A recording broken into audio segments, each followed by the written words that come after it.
மகத தேசம். ஆமா, இது மகத தேசம். ஆமா. அடுத்து அல்லது கிரிவல்சாபுரி. கிரி என்றால் எனக்கு இந்த பட்ட பெயர் சுற்றிலும் மலைகள் சூழ்ந்திருப்பதனால் இதற்கு கிரிவல்சாபுரி என்ற பெயர். இந்த நாட்டை ஆண்டு வரக்கூடிய ரெண்டு பெயர் வீரஜராசந்தன். வீரஜராசந்தன் என்ற பெயரோடு நாட்டை ஆண்டு கொண்டு வருகிறேன். நம்முடைய ஆட்சியிலே ஏதாவது குறை இருக்கின்றதா? ஆனால் உலகத்திலே பிள்ளைகள் எப்படி புரிஞ்சிருப்பார்கள். நான் ஒண்ணு கேட்கலாமா? கோபம் வரக்கூடாது. சரி, ஒண்ணு கேட்கின்றேன். உனக்கு எத்தனை தாய் எத்தனை தந்தை? என்னடா அடிக்க வர பையா? என்னடா பின்னடா கேட்டுங்க. ஆமா, ஒரு எத்தனை அப்பா எத்தனை அம்மா? எனக்கு ஒரே அம்மா ஒரே அப்பா. எனக்கு எத்தனை தாய் தெரியுமா? 3 தாய், ஒரு தந்தை. பலப்பட்டேன் எப்படி வருவாங்க? 3 தாய். இந்த நாட்டாண்டு மரகத மன்னனுக்கு 2 மனைவிமார்கள். குழந்தை பாக்கியம் இல்லாமல் ஈஸ்வரன் தவத்துக்கு சென்றான். கண்டகத்து முனிவர் கண்டான். தெய்வீக மாங்கனியை கொண்டு வந்தான். இருவருக்கு போட்டி வந்து விட்டது. பிறந்து கொடுத்தான். எப்படி பிறந்து கொடுத்தான் அப்படியே குழந்தை பிறந்து விட்டது. கைக்கு எடுத்து வாய் கேட்கவில்லை என்று விட்டு வர சொன்னான். காவலன் நாரா செய்தி தீக்கிட்டு சென்று விட்டான். அன்னை ஆதிபராசக்தி சரஜாதி நாட்டை வளம் வந்து கொண்டிருந்தார். அப்படி வரும்போது அந்த பிண்டங்கள் எடுத்தார். அடி பிரபதேவா, இது உன் படைப்பா என்று கையில் எடுத்தார். அன்னையின் கரம் பட்டவுடன் குழந்தை ஒட்டி கொண்டு குவா குவா பார்த்தா அந்த குழந்தை உண்ண முடியுமா? ஆக்கப்பட்ட பொருள் அனைத்தும் அரசாங்கத்துக்கு சொந்தம். கொண்டு சென்றால் மன்னத்தில் கொடுத்தால் வளர்த்தால் ஆளாக்கினால் இந்த நாட்டுக்கே மன்னன் ஆக்கி விட்டார். அந்த குழந்தையை நீ பார்த்திருக்கிறாயா? அந்த போது நான் பார்த்திருக்கேன். பார்க்கல, இன்னும் பார்க்கல.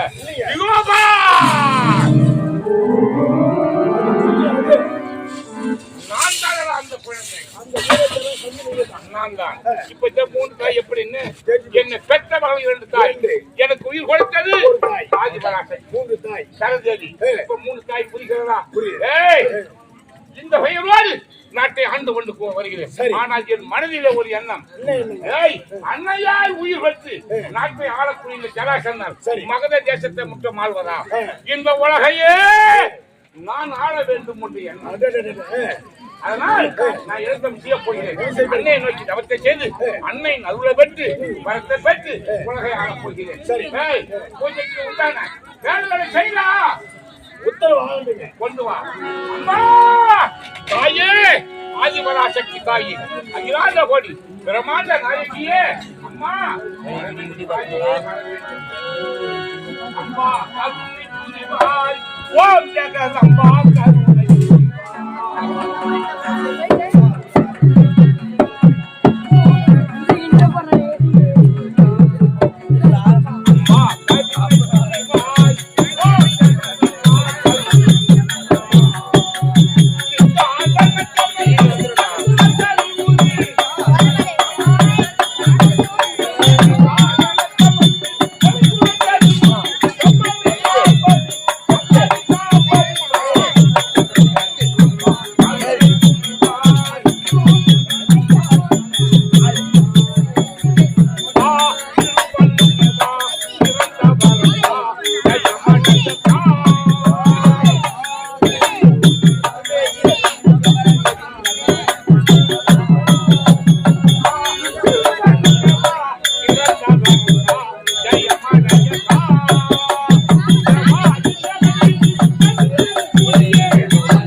கடையவன் வேண்டி குதித்தேன் கருவொடுக்க வந்திருக்கு. அம்மா இப்படி பாராட்டுவது என்று தெரியலையே. அம்மா,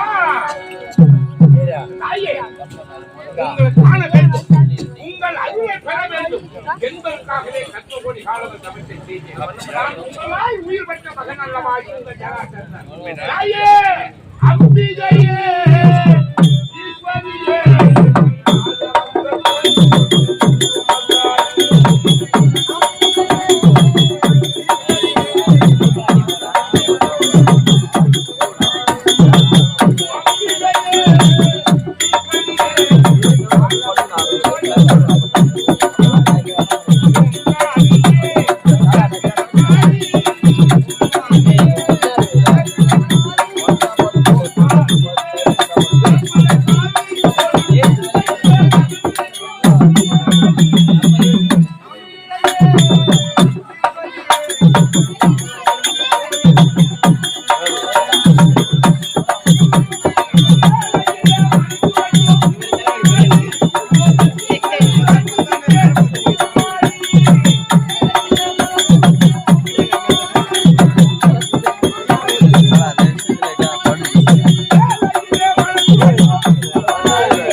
மனமகிழ்வோடு பாடுகின்றாய், ஆராதிக்கின்றாய்.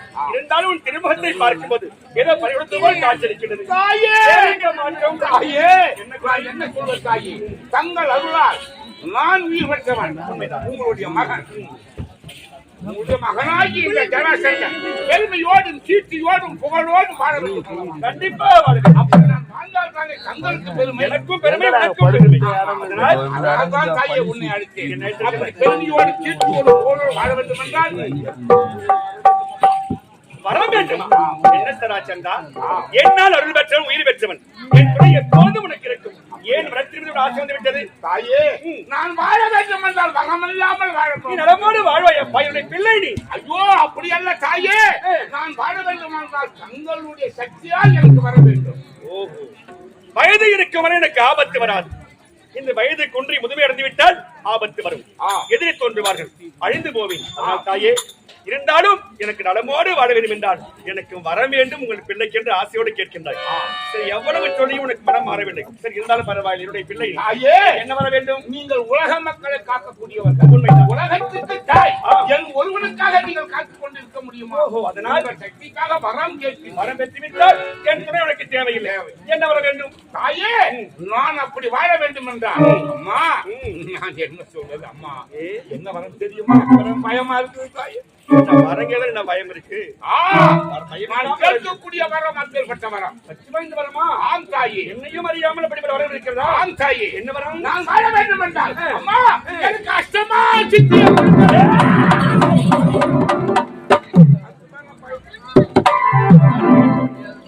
அஷ்டமா சித்தி வரும். தெரியுமடா, உனி பணிவோடு வணங்கு நினைத்தல் ஏதோ ஏமாற்ற பார்க்க நினைத்து சரியாக பழி வாங்கி விட்டாய். தாயே வர வேண்டும். அஷ்டமா சித்தி ஐக்கியமாக ஒரு காலம் அவரம் கொடுக்க முடியாது. வேறு வரம் கேள் தருகின்றேன். வேறு வரமா? உண்மைதான். நான் தங்களால் உயிர் பெற்றவன் ஜராசந்தன். முன் வைத்த காலை பின் வைக்க மாட்டேன். வரம் கொடுக்க முடியாது என்றால் என்ன செய்வது தெரியும்? என்ன செய்வாய்? நீங்கள் கொடுத்த இந்த உயிர் தங்கள் பாதத்திலே இப்போது விட்டு விடுகிறேன். கொடுத்தால் வரம் கொடு, இல்லை என்றால் நீ கொடுத்த உயிரை நீ எடுத்து விடு. சாகம் கொண்டு விட்டாய். ஆம் தாயே. என்னால் உன் உயிர் போக தேவை. ஏன் தெரியுமா? உனக்கு உயிர் கொடுத்த உத்தமையே நான் தான். இருந்தாலும் உயிரை விட எனக்கு வரம் தான் பெரிது. வரம் என்று ஆசைப்படுகின்றாய். நீ கேட்கும் வரம் சாதாரண வரம் கிடையாது. அந்த வரத்தின் வகை உனக்கு தெரியுமா? என்ன தாயே? அந்த வரத்தின் மகிமை 33 தேவர்கள், மும்மூர்த்திகள், மும்மூர்த்தி தேவிமார்கள் அனைவரும் உனக்கு அடிமை. அது மட்டும் கிடையாது, உன்னை உருவாக்கியவள், உயிர் கொடுத்தவள், உனக்கு வரம் கொடுக்க போகின்ற இந்த சரதேவியே உனக்கு அடிமையாக வேண்டும். அந்த வரம் கொடுக்க முடியுமா? நான் வாழணும் தாயே. நான் வாழ வேண்டும் என்றால் இந்த வரம் எனக்கு தேவை. எவ்வளவு சொல்லியும் தீர்க்கமாக இருக்கின்றாய் தாயே, சாக துணிகின்றாய். அம்மா சரி, உங்கள் மனம் குளிர வேண்டும் அம்மா. தாயே பரமேஸ்வரி பார்வதி தாயே, அது சத்தியவாயே. பரமேஸ்வரி பார்வதி தாயே,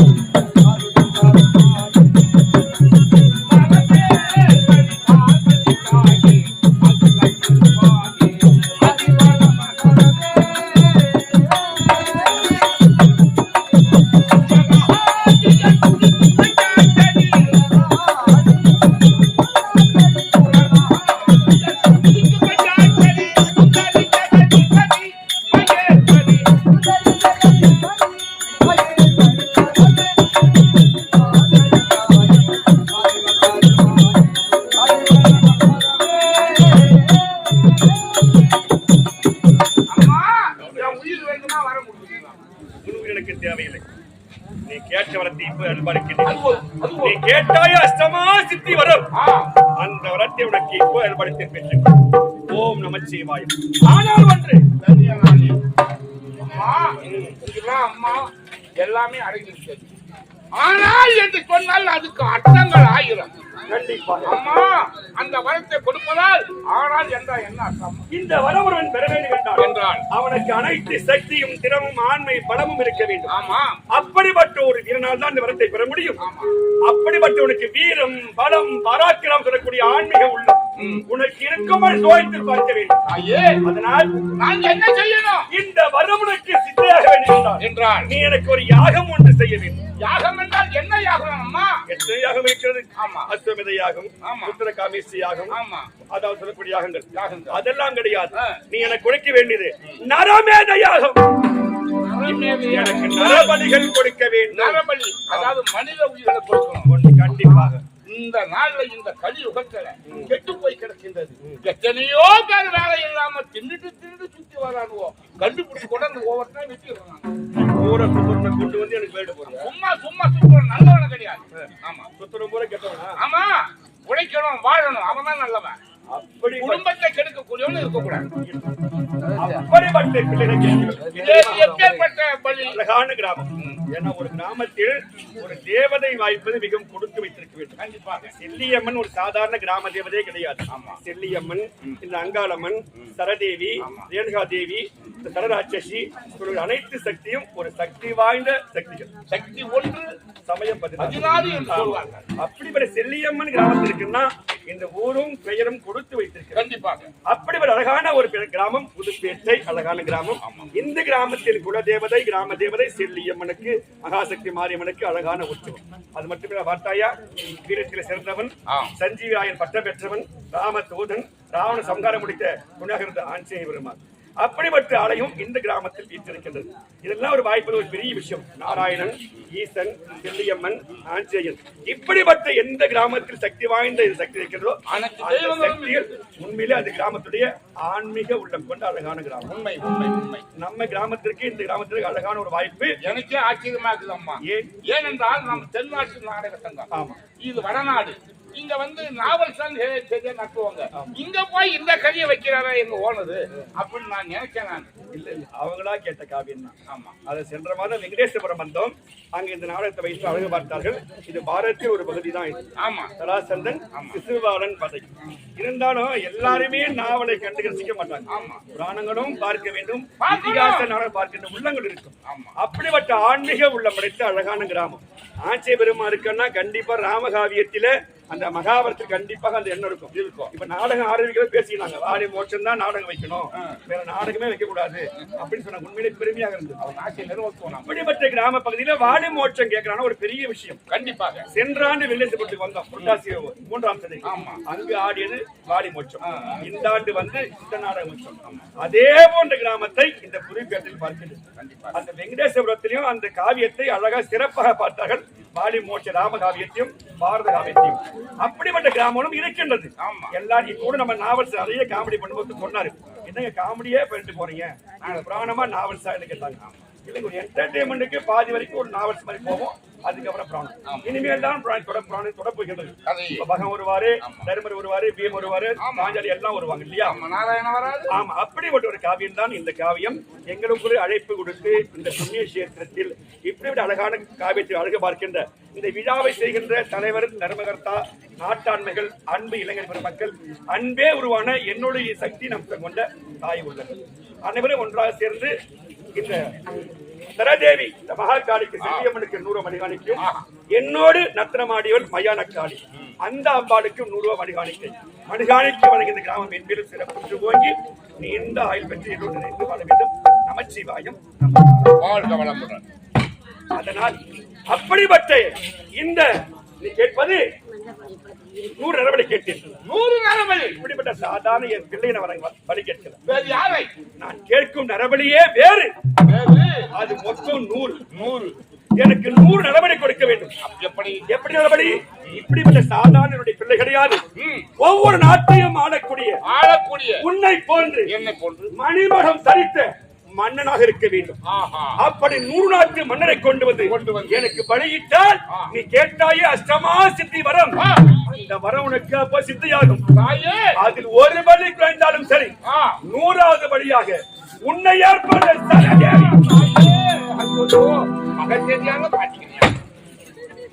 போகட்டும் தாயே.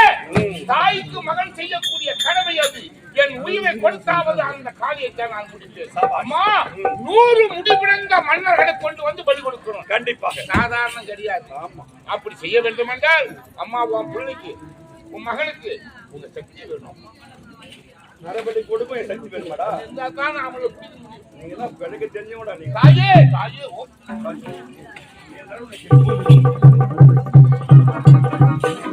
ஓம் சிவாய.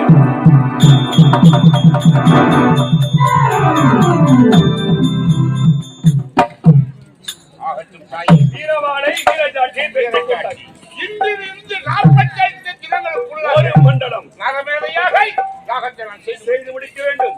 தவறினால் உன் உயிரின் வசமாகும். ஞாபகம் இருக்கு. செல்வான் வீரஜாட்சி புறப்படுகிறேன்.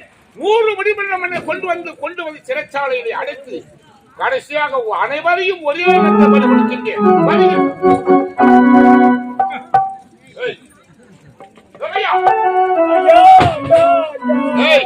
நான் வெற்றியோடு புறப்படும் நேரத்தில் அழுது கொண்டு வருகிறாயே, என்ன காரணம்? ஐயா, நான் அழகு காரணம் என்னடா? உங்களுக்கு 2 பெண் குழந்தைகள். எனக்கு பிறந்ததோ இரண்டு பெண் பிள்ளைகள். ஒன்று அஸ்தி, மற்றொரு பிரஸ்தி. அஸ்தி பிரஸ்தி என்று சொல்லக்கூடிய 2 பெண்களை வளர்த்து ஆள் ஆக்கி அவளுக்கு மனம் முடித்தேன். யாருக்கு?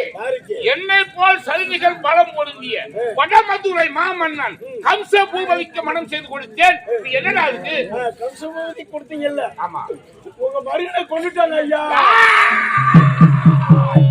என்னடா உள்ள இருக்கிறாய்? அந்த கண்ணன், கோவிந்தன், கோபாலன் என்று சொல்லக்கூடிய கண்ணன் தான் உன் மருமகனை கொண்டு. மருகா மருகா என்னை விட்டு போயிருக்காயடா. உன்னை கட்டி அல்லவோ இந்த உலகத்தை ஆளலாம் என்று இருந்தேன். மருகா கம்சா கம்சா என்னை விட்டு போய்விட்டாயடா. ஆண்டனையோ என்னை விட்டு மாறி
பொன்னான வாழ்வுடமை புவிதனிலே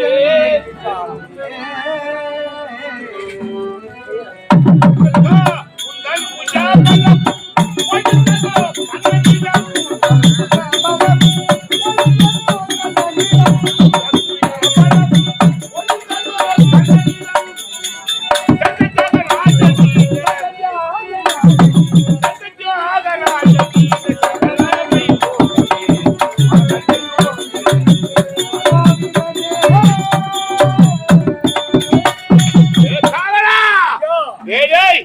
என் மருமகன் கம்சனை கொண்டு என் பிள்ளைகளை விரமே ஆக்கிவிட்டானே அது படுவாதி கண்ணன்.